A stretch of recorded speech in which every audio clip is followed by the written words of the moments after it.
This is podcast Happy at Work. In our podcast, with different experts from different countries, we discuss topics which help us to promote the idea of people-centered approach. And today my guest is Advita Patel. How are you, Advita? I'm good. Thank you, Tatiana. Thank you for asking me to be part of your podcast. Advita, before we're starting, could you make a self-introduction about your professional background, your professional experience to let our audience know more about your expertise? Yes, of course. So I own a consultancy in the north of England in Manchester called Tom's Rebel, if you can see by my neon sign behind me. I started the consultancy in 2020. I work with organizations to help them build confident cultures through inclusive and effective internal communications. I've worked with internal comms and employee experience for majority of my career.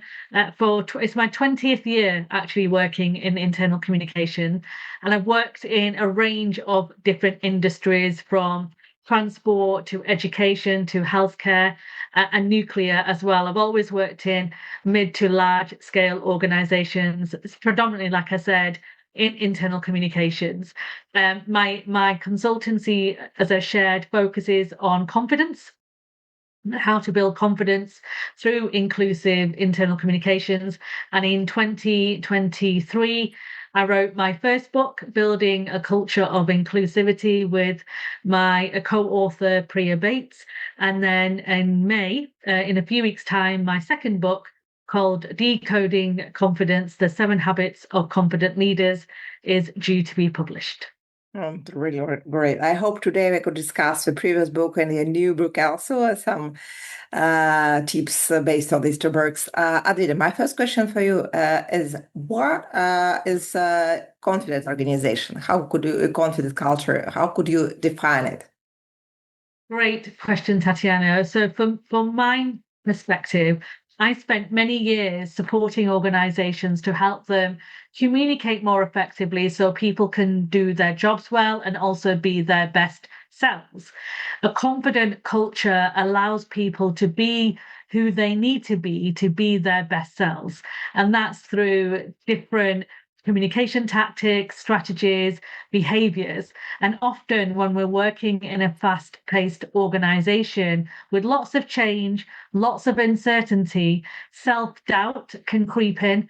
And that's when your confidence and your belief in yourself can be knocked, which leads to either managers and leaders retreating from difficult conversations, or unfortunately, in some cases, displaying toxic behaviors, which means that the engagement and the performance of colleagues can be disconnected and disengaged from the work that they're trying to do.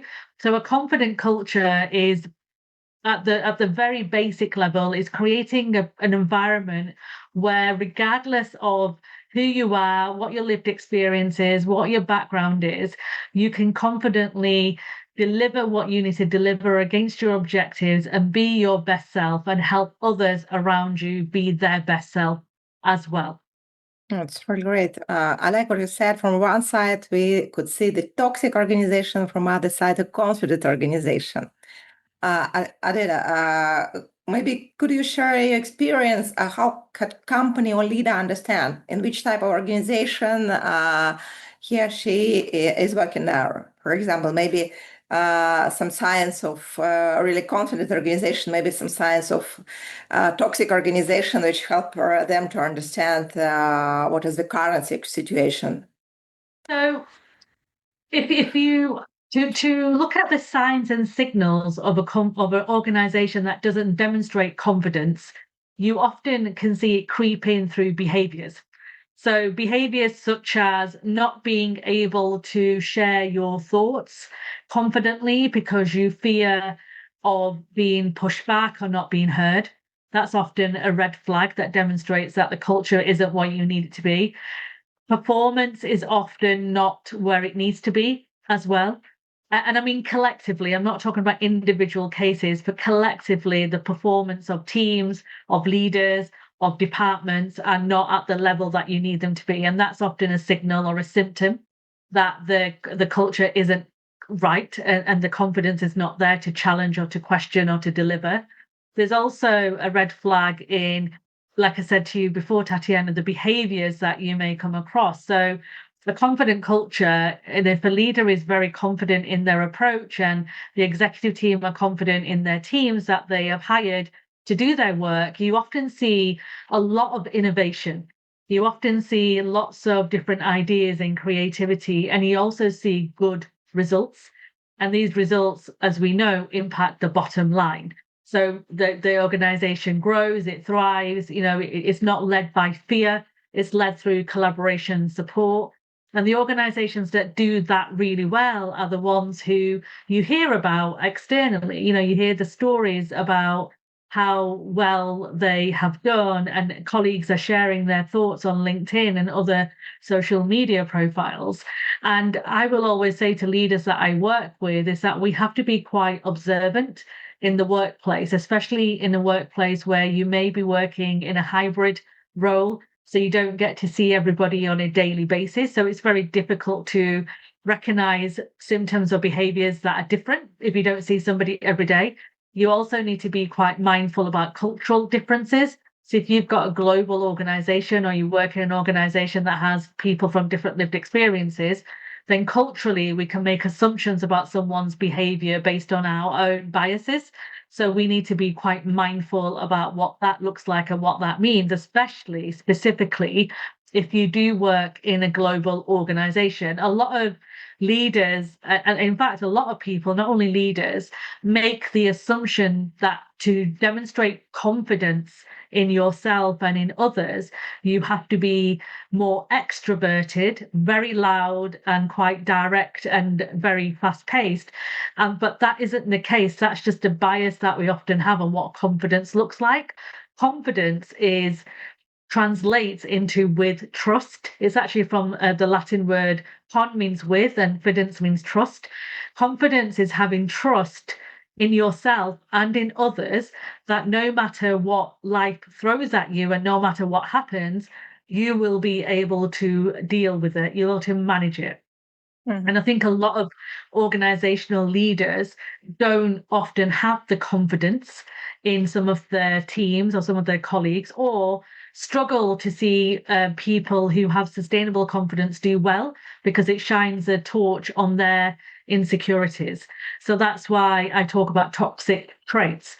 And it's really difficult to give you solid examples of an organization that's doing well. And the reason I say this, Tatiana, is because unless you're working in that place and you are delivering in that culture, it's difficult to know because people can be performative externally as well, and that's something to note. You can take away all the kind of bad stuff and craft a narrative that suits your way of wanting to promote your organization, which may not be relevant or accurate to what your colleagues are experiencing.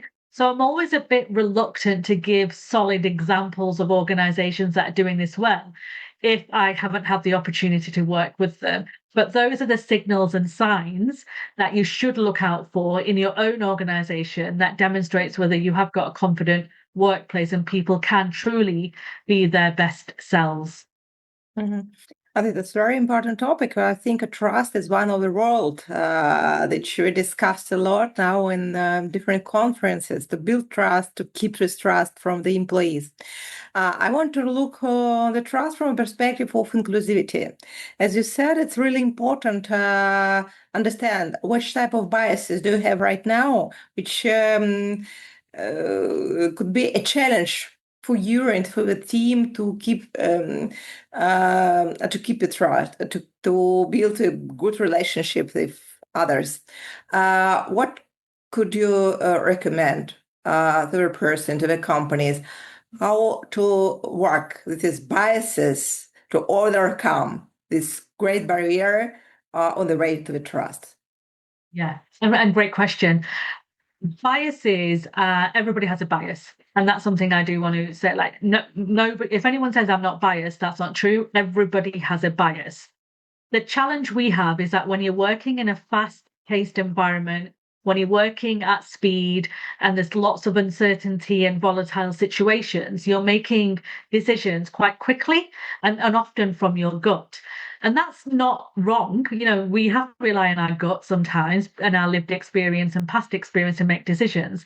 The challenge is that our gut, if we've not done the data and research, can be wrong. And we make more mistakes in that space, in that kind of bias world, than we do if we had that time to reflect and think about it. And the person I want to reference here is a researcher called Daniel Kahneman, and he wrote a book called Thinking Fast and Slow. And in his book, he talks about biases, and he talks about how biases can be helpful, and biases can also keep us safe. That's how we're conditioned as human beings, and there's nothing wrong with having that within us. But where it goes wrong is when we are spending a lot of our time in system one, which is how he describes that fast-paced decision making, and not as much time in system two, which is our reflective, thoughtful, analytical side of our brain. And when you're working in an environment that is fast-paced and you are making decisions quickly, you do need to check in with yourself on a frequent basis and say, hang on a minute, let me just pause for a second and make sure that the decision that we have made is based on the data and the information we have around us. And also, I haven't just made a decision based on my own assumption, and I haven't fallen into the trap of groupthink, for example, because everybody's saying the same thing. So I'll feel weird if I don't say the same thing, and I want to belong and I want to feel included. So I'm just going to say what everybody else is saying, rather than being the person who might be a bit like, can I just interject here for a second and just raise a concern about what's been spoken about, because I can see some gaps missing from what you have decided to do. That's where you need to lean into that reflective steadiness of your brain and just remove the emotional decision-making factor and think about the rational decision-making factor and say, actually, did I give this person a promotion because I like them and they went to the same school as me, or they have the same interest as what I have? Or did I give the promotion as individual because they are the best person for that job? And here's the data and the information that backs up my thinking and my theory. Mm-hmm. It's really great advice. Adita, my next question is for you. It's about confidence again, which we start to discuss in topic. For me, it's to be confident. It's really important, as you said, to be confident on the level of each employee. It's be confident on the team leader level, and also should be confident on the level of organization. Now, I want to first question for you now about confidence on the level of employees. What could you recommend to the organization, to people from HR to leaders? What could they do for improving the level of confidence of employees? So each employee will have a very different gap in their confidence. So some people may not be able to articulate their thoughts as well as they would like to in a room with other people. So they struggle with presentational skills, for example, and their confidence may be knocked because they can't present in the way they would like to. So that's a different approach you may take with that individual compared to an individual who may struggle to write a report confidently as well. So each individual have a very different outlook and different approach. However, in my new book that's coming out in May, I've crafted a framework around the 7 habits of what demonstrates confidence and what that confidence looks like in each of those individuals. So if you are somebody who, for example, struggles to influence in the way that you would like to, and the HR or team leaders have spotted this, you need to look at the 7 habits, which comes under the acronym of BELIEVE. So you've got boldness, how to be bolder in how you approach challenges, how you may approach adversity, how you may stand up for yourself, how you may influence and demonstrate impact. Then you've got empathy. So how do you demonstrate empathy for others who may be different from you? So sometimes confidence can be knocked when we don't understand someone else's approach. Sometimes our self-esteem and self-doubt may creep in as well. Our inner critic and imposter syndrome may be shouting at us. Then you've got learning. So knowledge is key. to all of this work that we do. So how are you doing your continuous learning? How are you learning skills on things that you may not be aware of? So right now, the topic of conversation is AI. Everyone knows that tool is around, but how do we use it effectively to support some of the work that we're doing and not fear it? So that is a good example of some confidence challenges that some people may face. Then you've got integrity. Integrity is about our values. One thing I will say, Tatiana, is confidence can shake when we don't know ourselves well, when we don't know what our motivators are, what our trigger points are, where are our weaknesses, where are our strengths, and where are our opportunities for development. And we're depending on other people's validation and permission. So you need to have an understanding of your values. You need to understand your why, your purpose. And then once you know that, the likelihood of somebody knocking you off your pedestal and knocking your confidence is quite low, because you know yourself well enough to know where your gaps are and what you're doing to fill those gaps as well. So that's where integrity comes in. Then you've got empowerment, not only in terms of how you're empowering others around you, but how are you self-empowering yourself? You are going to be faced with adversity in life. You will be rejected from promotions. You may be rejected from opportunities. You may be given some feedback that is quite hurtful. Those things will come your way. Empowerment is, how do you empower yourself to manage that well? And also, how do you empower those around you to make sure that they're not knocked when they do get given news that they don't, appreciate, or it isn't good news. Vulnerability is the V in believe. Vulnerability is a big part.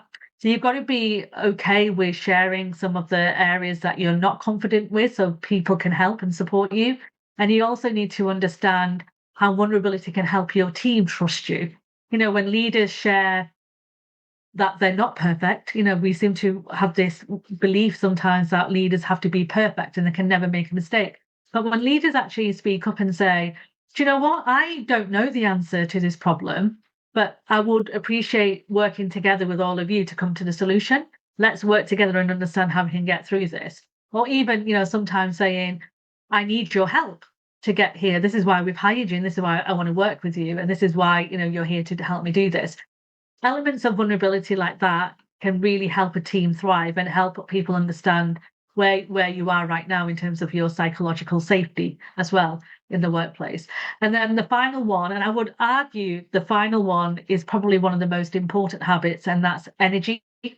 If you are not looking after yourself in terms of your well-being, your mental health, all of the other 6 habits are going to be very difficult for you to implement.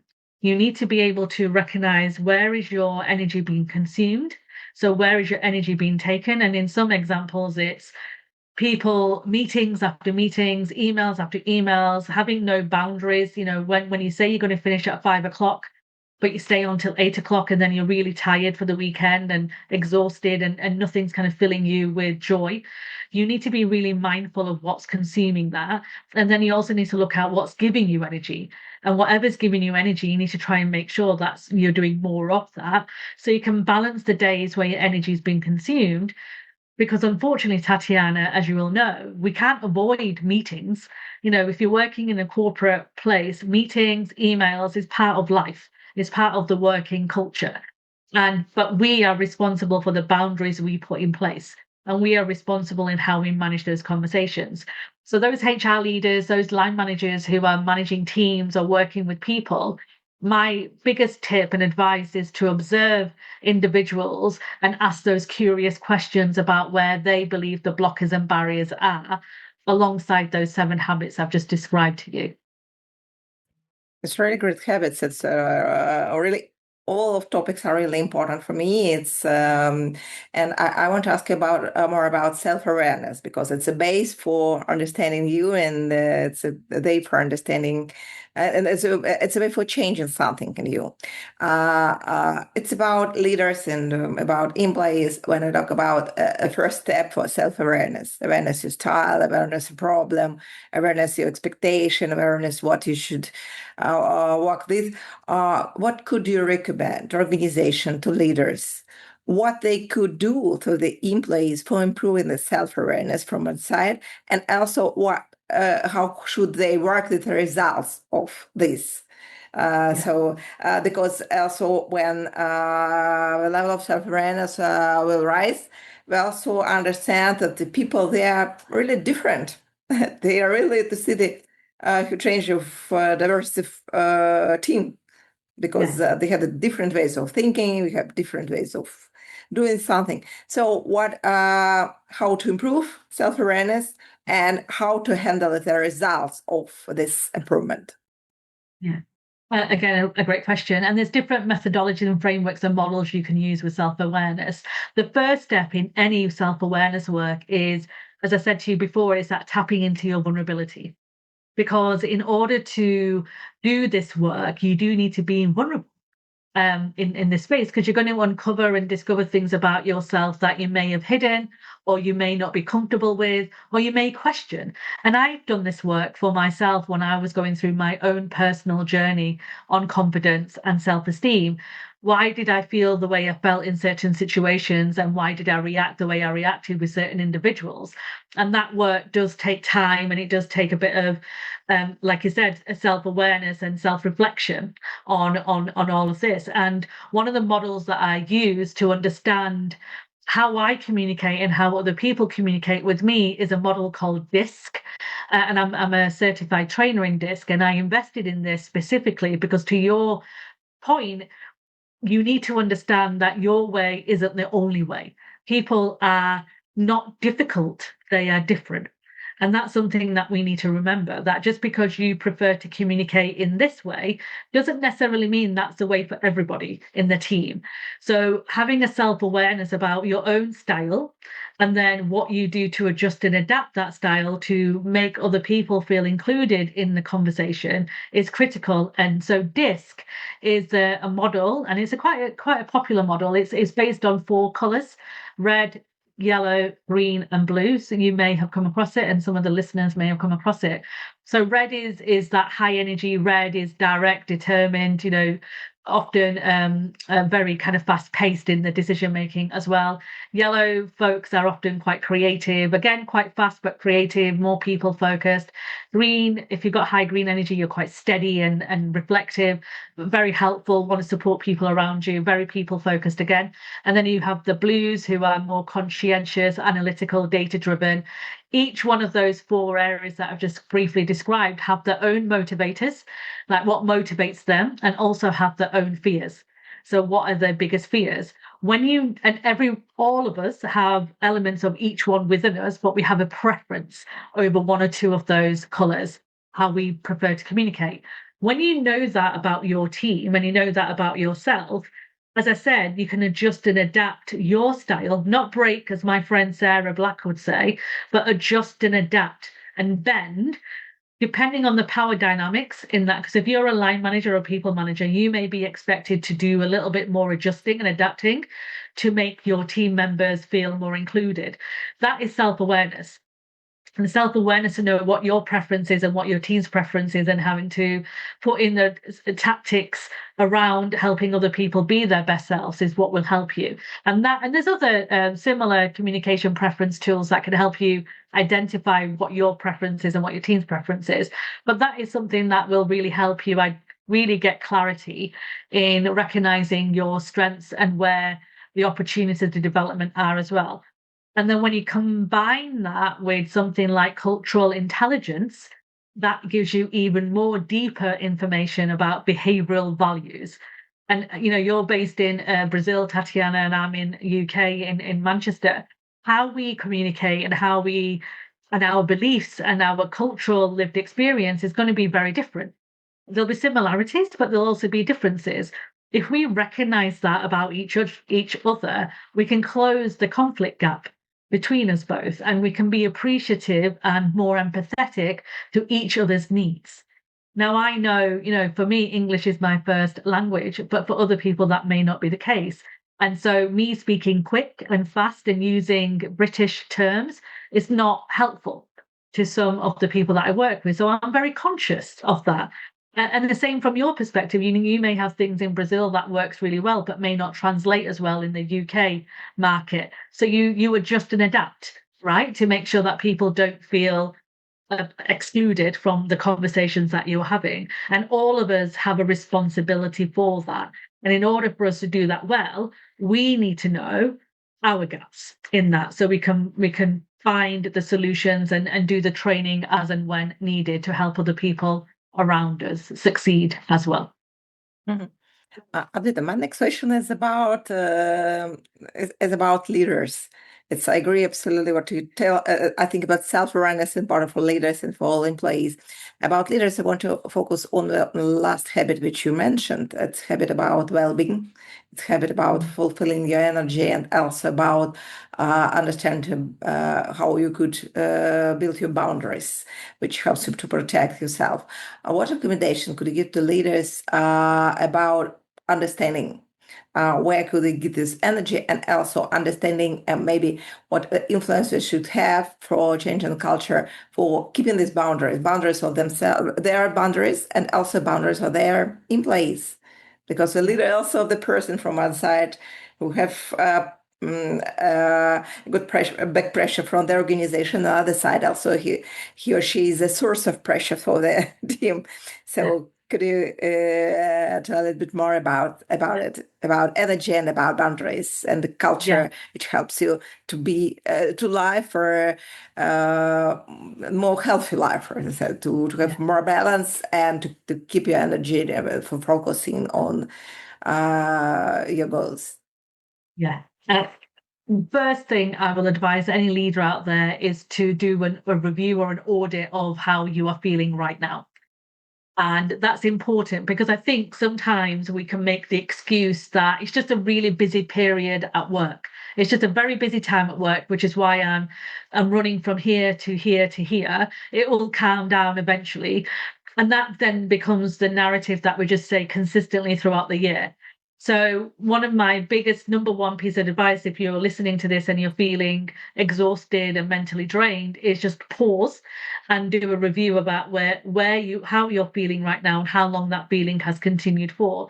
Because the challenge we've got, Tatiana, with burnout specifically, and burnout is one of the biggest challenges facing high performers, is that you often don't know you're in burnout until you're actually in it. In that moment, it doesn't give you any kind of big signs or signals. It's small incremental things every day that lead you to burnout.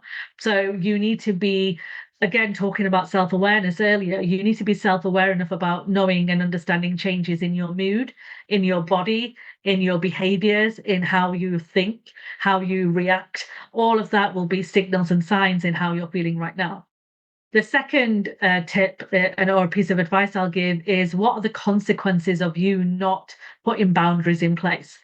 So if you're crossing your own boundaries that you've set, so if you said to your team, I am logging off for the weekend, I will not be checking my emails all weekend because I'm going to be spending time with my family, I'm going to the beach, I'm going to just have some time for myself, all of that. But then you see an email ping in your inbox on Saturday morning and you respond to it.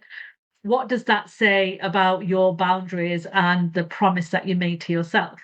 It's demonstrating that you're not respecting your own boundaries, which means that you're giving other people in your team permission to disrespect them as well. And if you consistently do that, you're demeaning your leadership style because you're not holding yourself accountable. And if you can't hold yourself accountable, then you can't expect your team to hold themselves accountable either.